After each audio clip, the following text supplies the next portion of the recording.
The wheel of ages turns, set in motion by two opposing powers preparing for war. The Commonwealth, humanity's greatest empire, spreads to every continent. Emperor Leonis promises to reward ambition regardless of race, creed, or descent. The empire's machines roll forward, bringing wealth to those willing to crush all opposition. The Elven court will not submit. It is our duty to protect Athla, so that the wonders of our world will never fade. My name is Sundren, and this is my journal.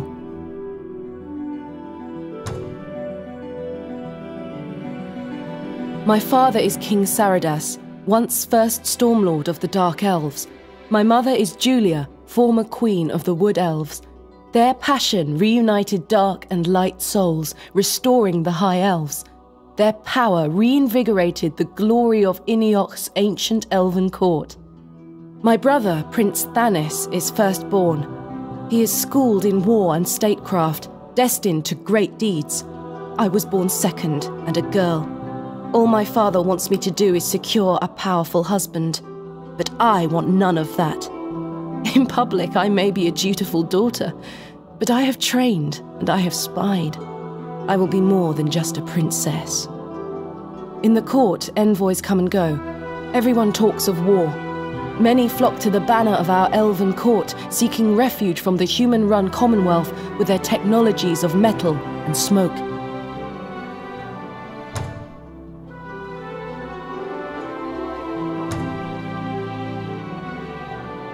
My grandfather, Inioch, was king when the High Elves last ruled. Then the humans came and murdered him. The elves' hearts were broken in two. Inioch's daughter, my mother, pursued healing, leading the Wood Elves, while his son, Meandor, chose vengeance, leading the Dark Elves. While we fought among ourselves, the humans grew in power. Then came the shadows to consume us all. For the first time, the world stood as one. Victorious, leaders of all races joined together to form the Commonwealth. My mother guided them, but one by one the mortal founders died. Their children forgot their forefathers. In 2 generations, they sought gold over virtue. My mother's dream of harmonious equality died. The Dark and Wood Elves withdrew from the Commonwealth, turning to each other for survival. My parents' love was their catalyst. One midsummer eve, those broken elves gathered for a night of sacred unification.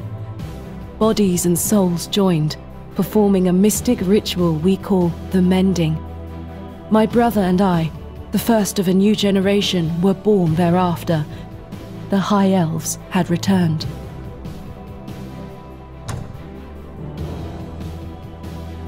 I found an opportunity to escape my gilded cage when Thanis was sent to negotiate with the Commonwealth at the Council of Origins. I slipped out amongst the entourage and joined my brother. Thanis thinks war can be averted, but during my nightly spying I have overheard even our trusted allies lusting for power. These lords would sell their own families for an advantage in the impending conflict. Though a warrior, Thanis favors peace. He repeats my mother's words: diplomacy is essential to prevent war. I fear they are too late, and history favors the one who strikes first. The council is to be held at the Pool of Origins.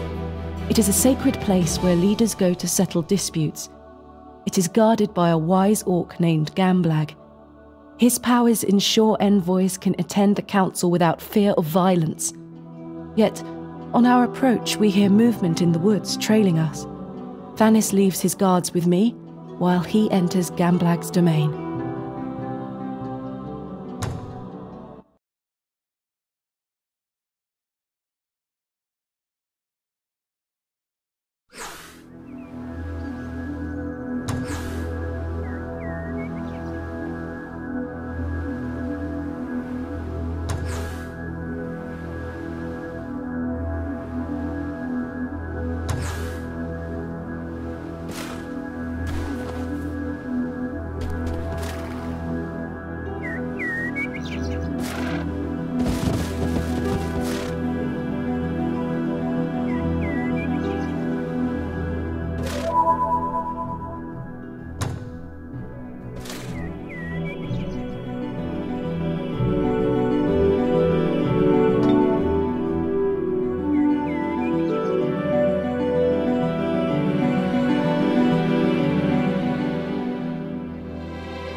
There's no way back. Thanis is dead. Oh, my poor, dear, foolish brother. I should have kept you safe from traitors. I knew the greed of these lords. But now is not the time to mourn. I now know the heart of my enemy, this Commonwealth. They will desecrate anything to fuel their appetite to expand. Ruled by mortal men with short lives, how can they value life when death is their destiny? Before departing, I took Reskar to the Pool of Origins. He has a draconian artifact called the Radiant Egg. He bathed the egg in the mystic waters and began speaking of prophecy and restoring the trust of dragons so his people can find a homeland. There was much I did not understand, but the egg now glows like the sun. As I was there, I gazed into the Pool of Origins. I've never been one to believe in visions or prophecies, but as the ripples cleared, I saw something.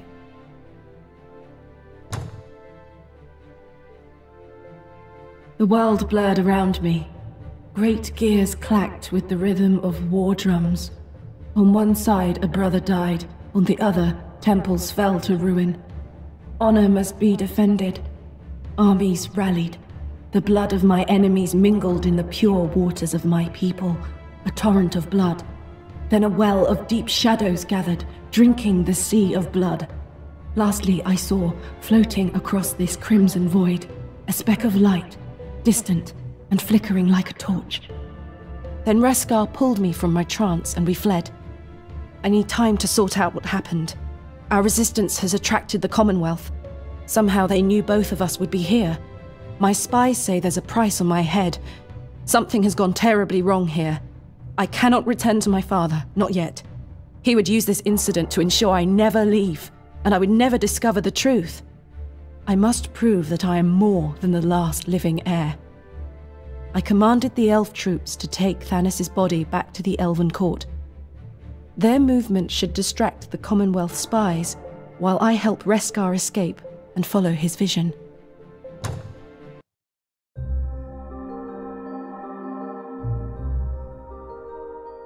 From Briska, far to the north, word comes that the Commonwealth has recaptured the territory and broken the freedom-loving rebels, robbing the Elven court of potential allies. All-out war is at hand. My quest for freedom has me surrounded in hostile lands. I have no means to coordinate with my father's court, so I act on my own. I'll make the Draconians our allies. Reskar requires a homeland, so I'll lead him south to Ralikesh. The Draconian settlers gather around Reskar. He uncovers the radiant egg, a symbol of pride among his people. It's just an egg to me, but something about it is changing. Though encased in a golden shell, I can tell Reskar cares deeply for the life stirring within it. He carefully lifts the egg to the sun, and every Draconian erupts in a chorus of beastly roars, which I interpret as cheers of joy and excitement. Despite Reskar's attempts to explain, their traditions are strange to me. Sages believe that Draconians were created by dragons to conquer the soft-skinned races. With that reputation, it is natural most people in Athla hate them. Personally, I like them. Although the Commonwealth promises racial equality, the Draconians are ignored, despised, and kept away from other communities. Still, they manage to endure.